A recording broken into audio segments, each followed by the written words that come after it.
as they speak. As many of you know, our law firm has been at the forefront of some of the most important litigation in the United States. We like the tough cases. We thrive in the complicated cases. We've handled over the last 25 years some very big and very important cases. I believe that this one may surpass them all. There are many facets to this. The conduct we will describe today occurred over more than 20 years. There are many people and many entities involved. And we're going to follow this evidence wherever it takes us. We will find the silent accomplices. We will expose the enablers who enabled this conduct behind closed doors. We will pursue this matter no matter who the evidence implicates. These brave victims who have stepped forward deserve nothing less. The biggest secret in the entertainment industry that really wasn't a secret at all has finally been revealed to the world. The wall of silence has now been broken, and victims are coming forward. Our team has had at this point more than 3,285 individuals contact us with people claiming to have been victimized by Sean Combs.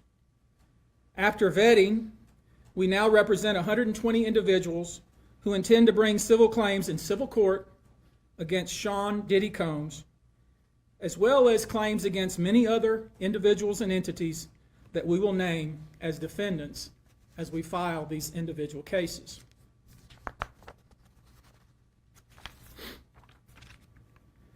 And you should know, to the extent the clients feel comfortable, we also intend to make these individuals available to the authorities, specifically to the FBI. And you should also know a few of them have already been spoken to by the FBI.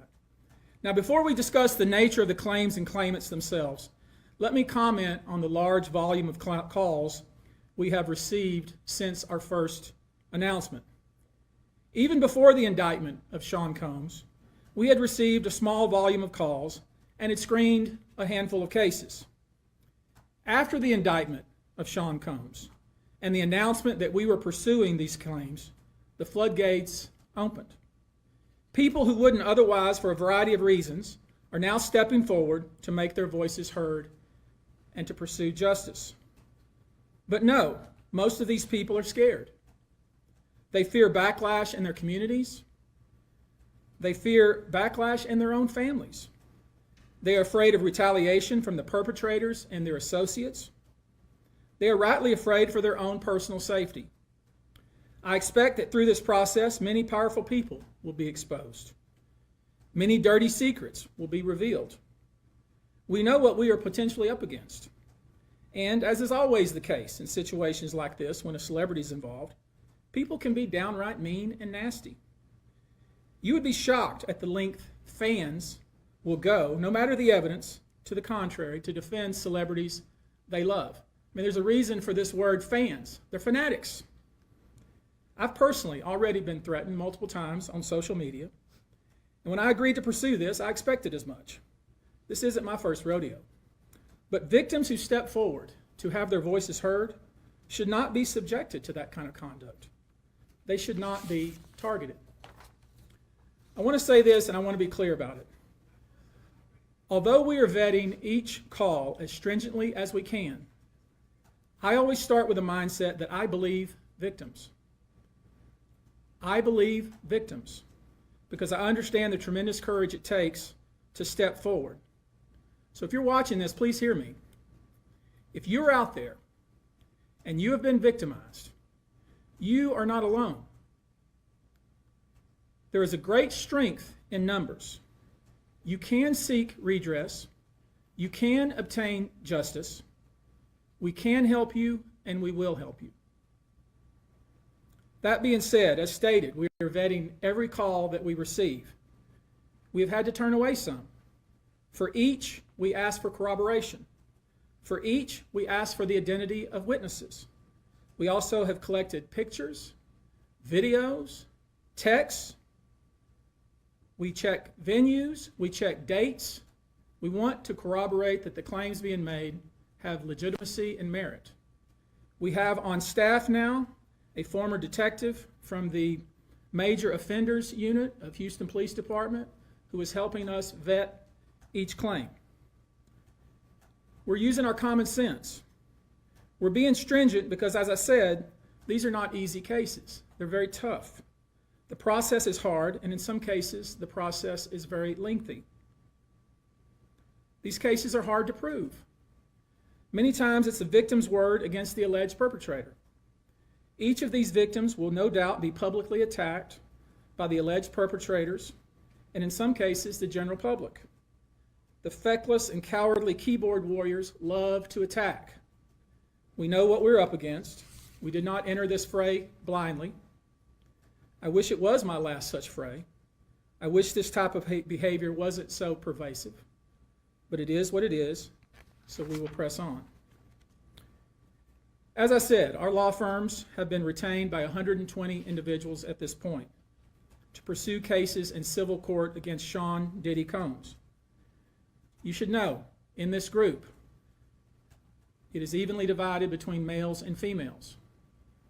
There are 60 males and 60 females who have joined us to pursue these claims as plaintiffs.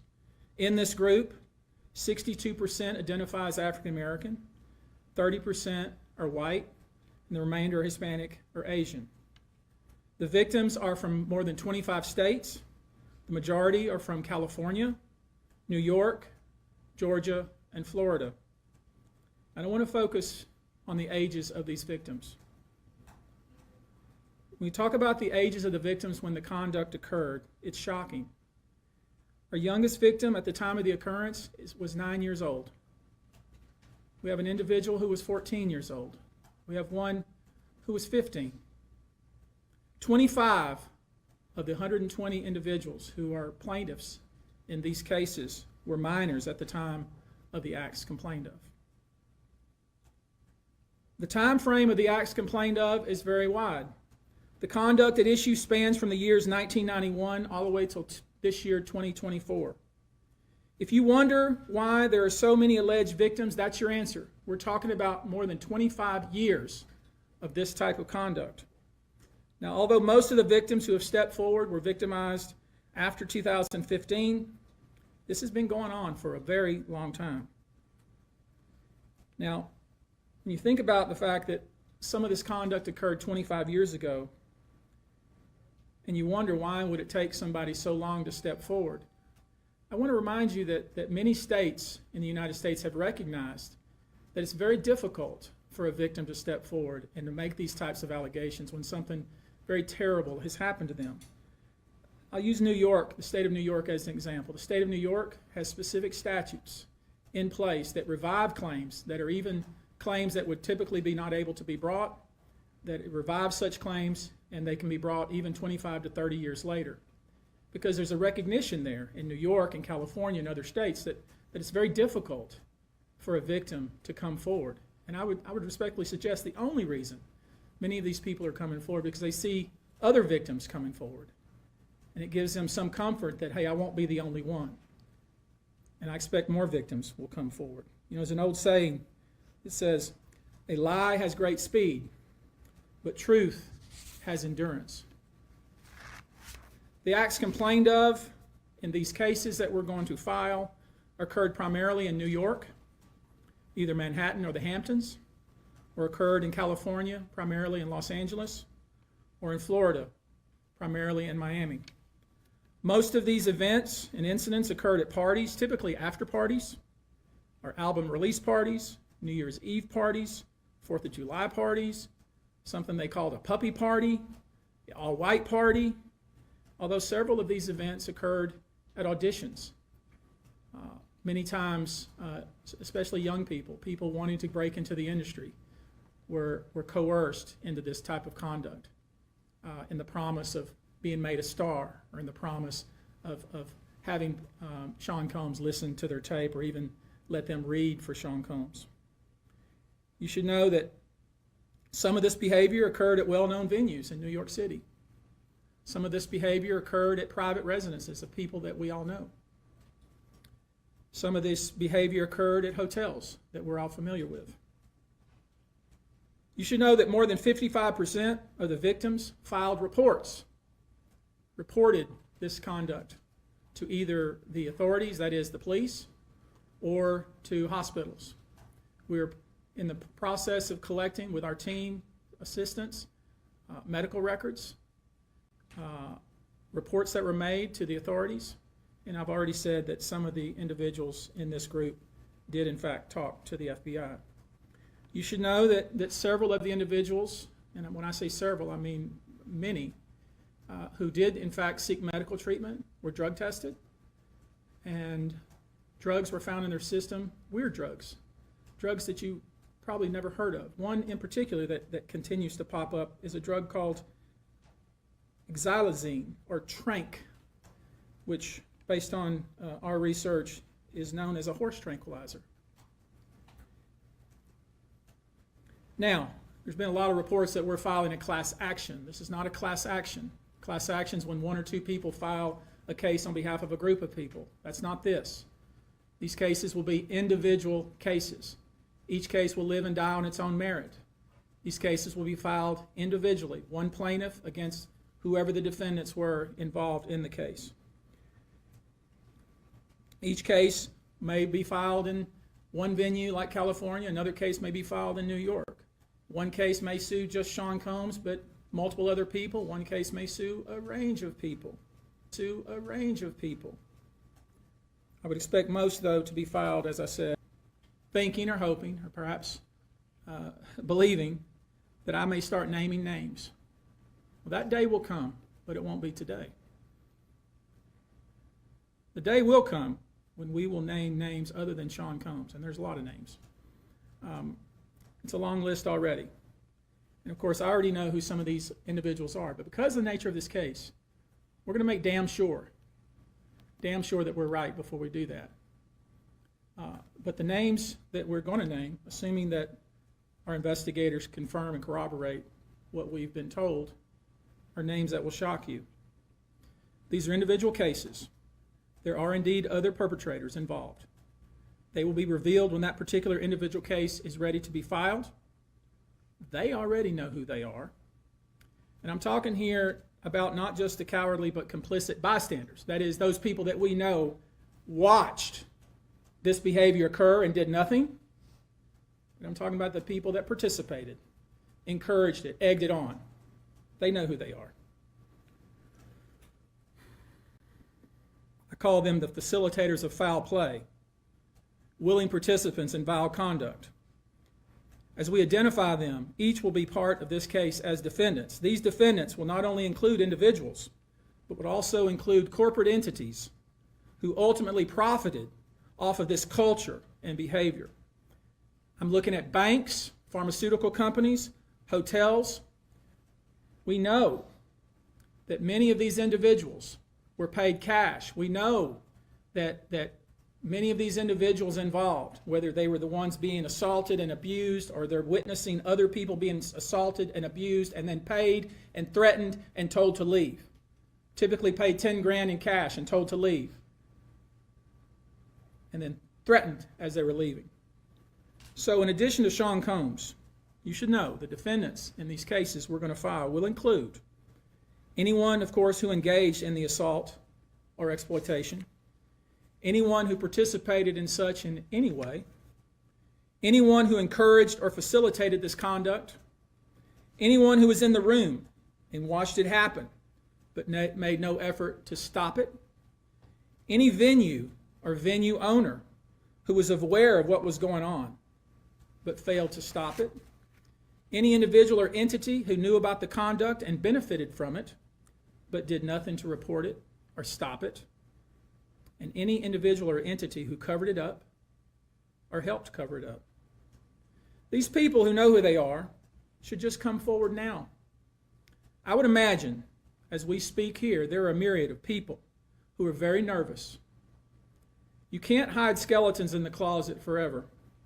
I would expect there are many people out there right now who are desperately searching their memories, as they delete their text and data. Now, although these are in fact individual cases, there is a common theme, an MO, if you will. Typically, the victim is lured into a situation where he or she is given a drink. Typically, that drink, reported by these victims, is apparently laced with something. Once that drink takes effect, the perpetrators perform all kinds of sexual acts on the victims, many times passing him or her around as other people watch and enjoy the show, and then leave the victim ashamed, confused, injured, and wondering what happened. When the victim reaches out, he or she is told not to say anything. Sometimes there are threats of physical violence or financial repercussions or bodily harm. The claims we intend to bring will include the following: violent sexual assault or rape, sexual abuse, facilitated sex with a controlled substance, false imprisonment, compelling prostitution, sexual misconduct, dissemination of video recordings, false imprisonment, sexual abuse of minors. Given the large volume of cases, and given our other docket obligations, and given the fact that we want to be sure when we file these cases that they are fully vetted, I expect we'll start filing these cases against Sean Combs and other perpetrators within the next 30 days. Now, it's rare, sexual abuse, sexual exploitation, this type of activity is pervasive in our society, and it's rare we get a chance where we can really focus on this as a country and really focus on this about how pervasive this is and what we as collectively can do about it. So I thought I'd take this opportunity before I go into some of the individual cases and talk about some of the individual claims being made and so you'll get a sense of what this 120 people group looks like individually. I want to bring forward Carrie Paul. She's a national victim advocate who helps victims who have been victimized by this type of conduct. And she has some important words, and I hope you'll pay close attention. I think it's important that you hear from her.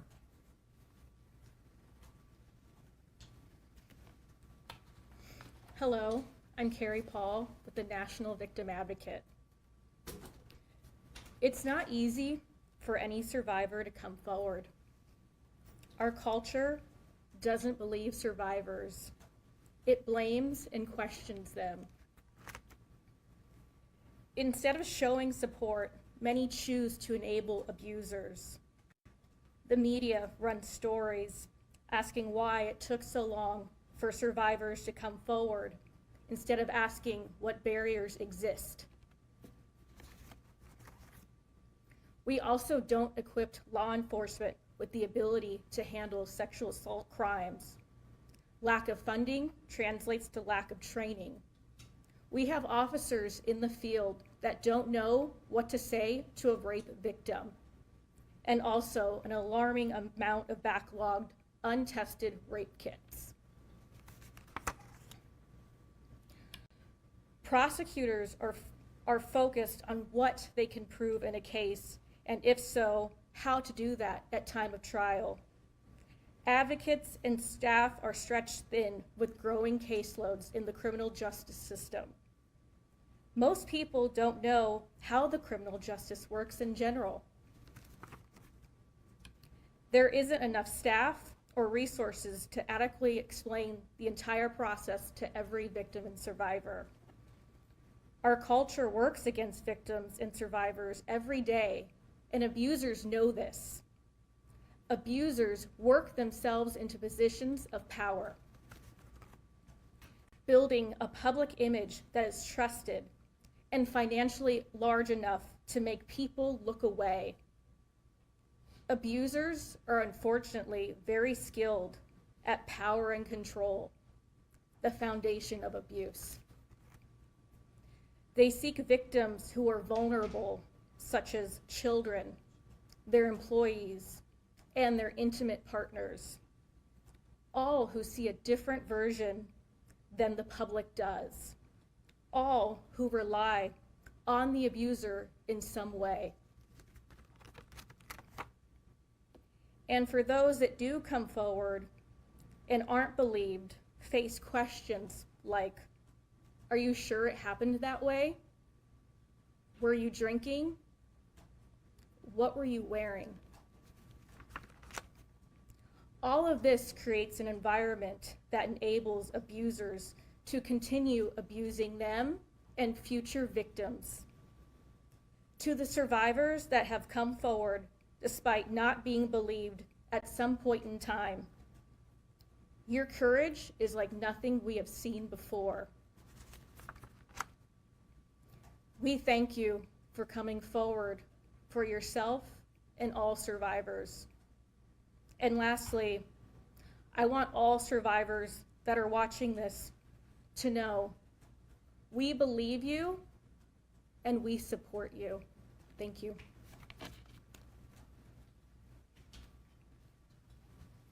I want you now to hear from my co-counsel, Andrew Van Arsdale.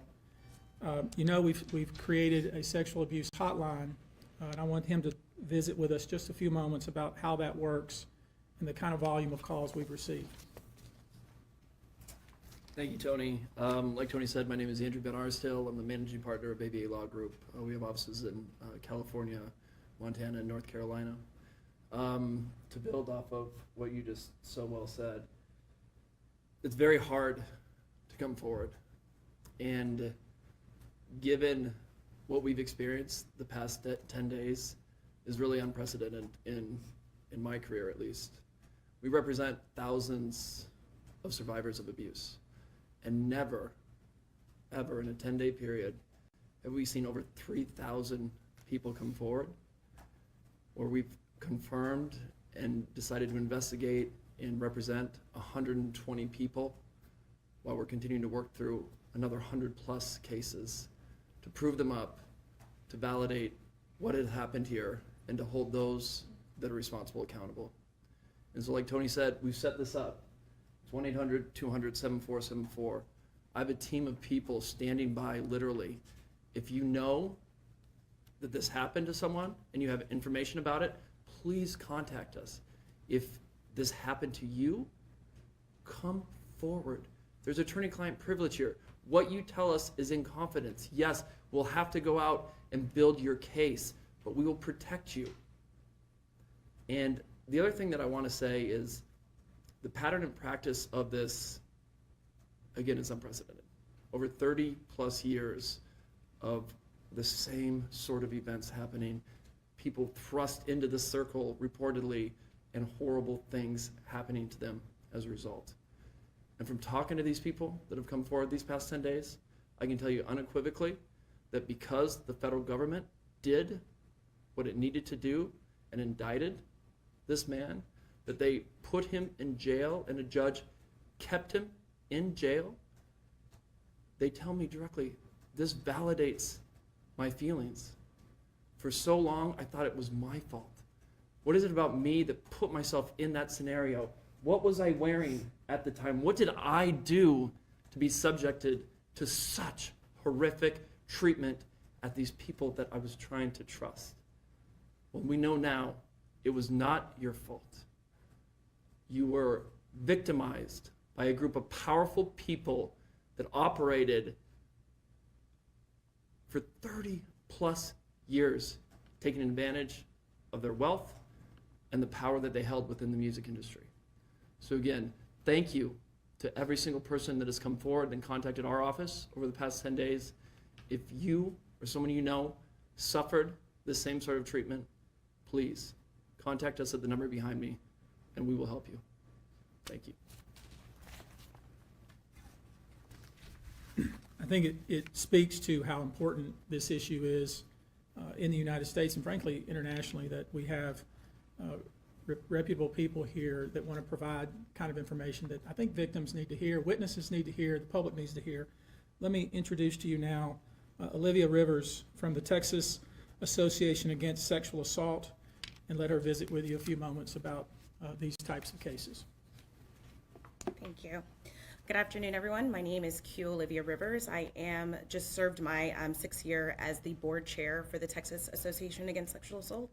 I'm also the CEO for the Bridge Over Troubled Waters, which is a local rape crisis center here in the Houston area. So thank you for being here as we address these heinous crimes. Sexual assault is not just a crime of violence against the body. It's an assault on the very essence of human dignity and safety. It shatters lives, it destroys confidence, and all too often, it leaves survivors feeling like they are voiceless, isolated, and vulnerable. The reality for many survivors is that coming forward to report their assault is one of the most difficult and daunting tasks that they will ever have to do. And for some, it may take days, months, or even years to speak up, if they ever do. The reasons for this have been mentioned, but include the fear of being disbelieved, being blamed or judged, and of course, retaliation. The trauma of the assault itself being compounded by the trauma of the criminal justice process, where survivors must relive their experience in order to seek justice. And these feelings and fears are further exacerbated when the allegations are against prominent figures in the entertainment industry or Hollywood. Cases involving powerful figures often attract significant media attention, which can deter victims from coming forward due to fear of public exposure or scrutiny. The intense focus on these high-profile cases can make survivors feel that their personal lives are being put under a microscope, causing further emotional distress. These allegations mentioned here today, as reported, reflect deeply troubling claims that deserve thorough investigation, and no individual, regardless of their stature, is above the law or public accountability. Sadly, the statistics paint a very disturbing picture. According to the National Sexual Violence Resource Center, 1 in 3 women and 1 in 6 men will experience some form of sexual violence in their lifetime. In the U.S. alone, there are approximately 463,000 victims of rape or sexual assault every year, and these numbers barely scratch the surface, as sexual violence remains one of the most underreported crimes. But the numbers that follow tell an even more troubling story. Only about 23% of sexual assaults are reported to law enforcement. Of those, just 5% lead to an arrest, and even fewer, less than 1% of reported cases, ever result in a conviction, which is a devastating gap between the crime and the justice that survivors deserve. I want to briefly focus on our state here in Texas. According to the Texas Association Against Sexual Assault, 6.3 million Texans, men and women, will experience some form of violence. That's every 2 minutes someone is sexually assaulted, meaning during the course of this press conference, around 60 individuals will forever be changed by this violence. And those are just a few of the victims. Obviously, this is unacceptable. We cannot allow this cycle of silence and inaction to continue. We have to create an environment where survivors feel empowered to come forward, where they are met with empathy and respect and support, not skepticism and blame. We have to ensure that our legal system is equipped to handle these cases with the seriousness they deserve, and that survivors have access to the resources that they need beyond the legal courtroom.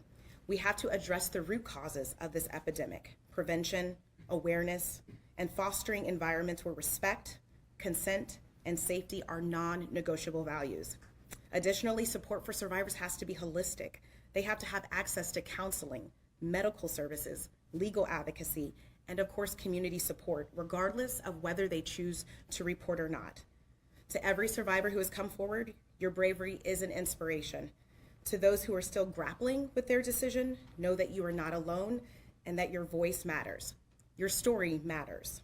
We see you, we believe you, and we are committed to fighting for a future where sexual violence is no longer tolerated and where justice is not the exception, but the standard. Thank you.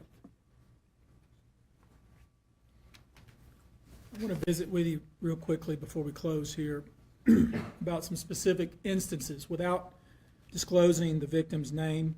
You probably know that depending on the age of the victim, you can file these cases, these individual cases, under Jane Doe or John Doe. Each state is different in that respect.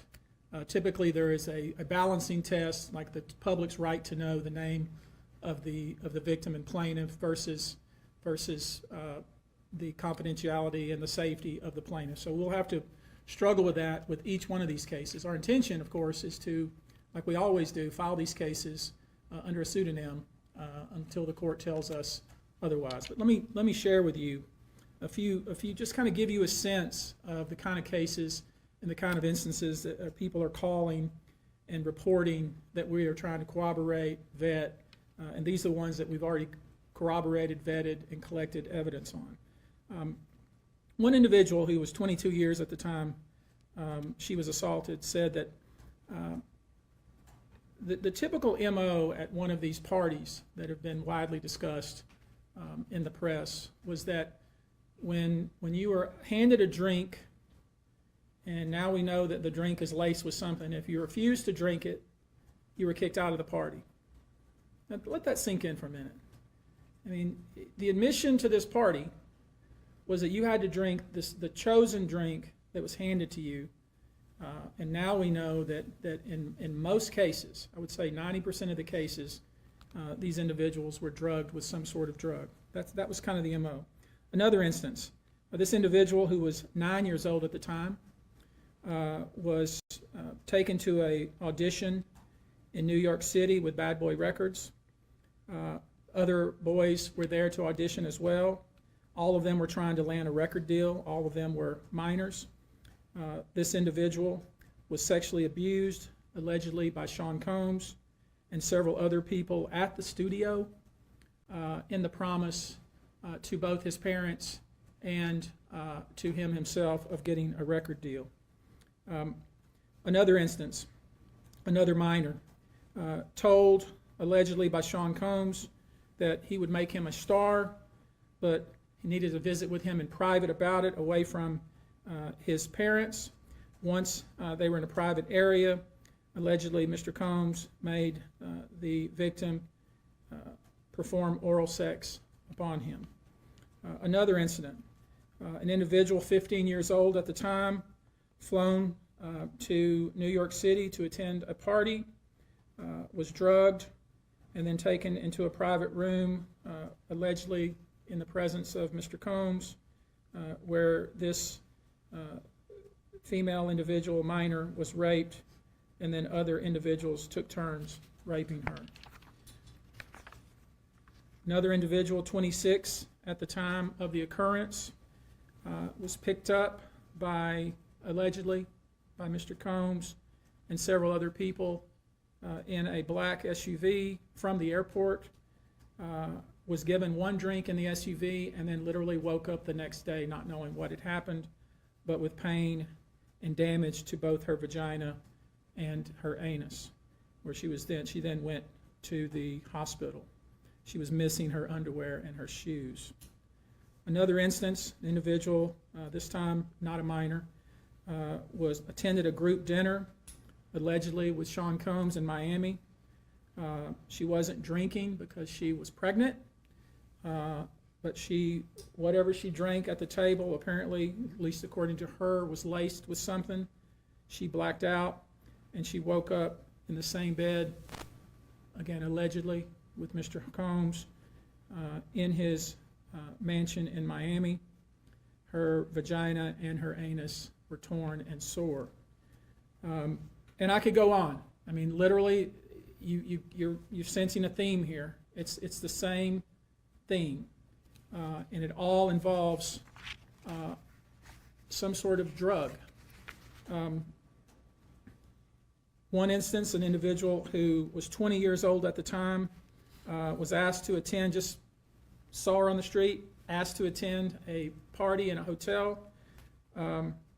She was flattered, went to the party, was given one drink and doesn't remember anything else. Ultimately, was so messed up, went to the hospital where they found cocaine and this horse tranquilizer in her blood system. I want to give you a quote from a very young man who told us over the phone about his experience and all the things that happened to him. He says, allegedly at the hands of Sean Diddy Combs and his friends in the effort to try to sign a record deal. This was kind of what he was told he would have to do. His quote is, "Had he not been in power, I feel like I could have been something great. I quit the industry because of what Sean Combs did to me. And that's really what it comes down to. We are pursuing this, asking you to support this effort, to encourage witnesses and victims to come forward and bring your evidence so we can continue to break down this wall of silence and we can continue to have these stories heard. This is the beginning of what I hope to be a national dialogue. This type of sexual assault, sexual abuse, and sexual exploitation should never happen in the United States or anywhere else. This should have never been allowed to go on for so long. This conduct has created a mass of individuals who are injured, scared, and scarred. If you are one of those individuals, we ask you to reach out. If not to us, to someone you trust. If you are someone who witnessed any of these events, we ask you to reach out. Your name can remain confidential. With that, I'll take a few questions, not many, maybe two, but if you have a question, I'll be pleased to try to answer it. Perfect. How many minors are making accusations in total, and are the feds aware of the allegations of minors in the case? I don't know what the feds are aware of, okay, but I do know it's 25 out of this 120. And Tony, are But I will say this to that point. We welcome the FBI or any authority who wants to come to us, and we're going to make that available to these victims because I think that's important. My suspicion is, based on talking with these folks, is that the FBI is just not aware of these people. The FBI has talked to some of these folks, and I'm going to try to encourage the victims to, in fact, talk to the FBI because I think they have some very important things to say. Tony, were all of the children auditioning because they were musicians, or were any of them kids of employees or anything like that? All seeking either TV or some sort of music career with promises of, we're going to make you a star. Instead, basically.